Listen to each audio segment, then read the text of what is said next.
ఏదైతే ఉంటుందో దాన్ని కూడా దెబ్బ కొట్టింది. అది అందరం గమనిస్తున్నాం. ఈ వ్యాఖ్య ఆయన చేయడం, ఆ తరువాత రోజే టీడీపీ ఆఫీస్లో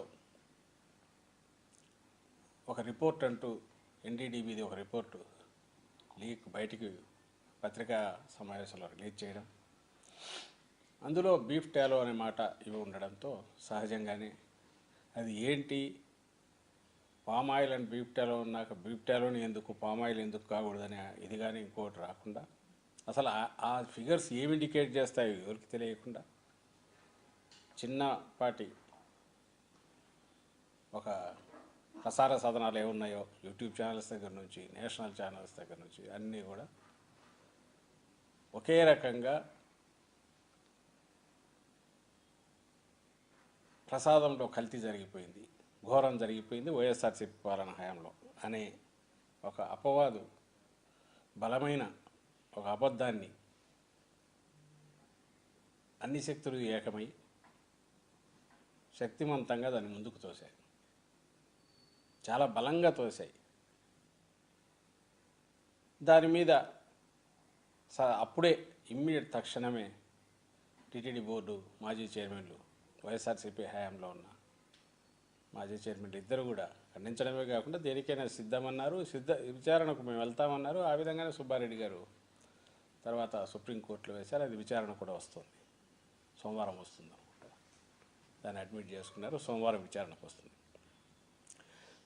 దాని తర్వాత జగన్మోహన్ రెడ్డి గారు 2 సార్లు మీడియాతో మాట్లాడి నిన్న కూడా మాట్లాడారు, అన్ని పూసగుచ్చినట్టు వివరించారు.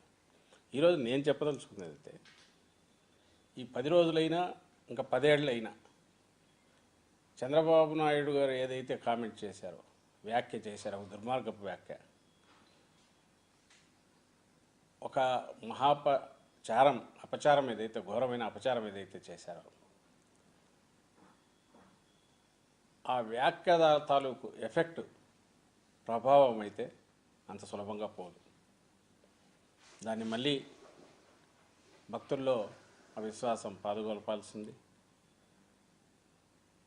నిజంగా ఇంతవరకు ఏమీ జరగని దాన్ని జరిగినట్టుగా ఒక ఘోరమైన అబద్ధం ఆడేసి పైగా రిపీటెడ్గా ఆయన మాట్లాడడం అనేది ఎంత దారుణమో అందరికీ తెలియాల్సింది.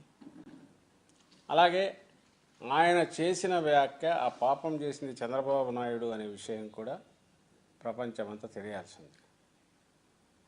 ఆయన ముఖ్యమంత్రి స్థానంలో ఉన్న వ్యక్తి అన్నాడంటే దాంట్లో ఏదైనా నిజం ఉంటుందేమో సహజంగా ఎవరైనా అనుకుంటే, అలాంటి అపోహలను పటాపంచలు చేసి, ఎందుకంటే ఇది వైఎస్ఆర్సీపీకి ఒకరికి సంబంధించిన ఇంకోటి కాదు,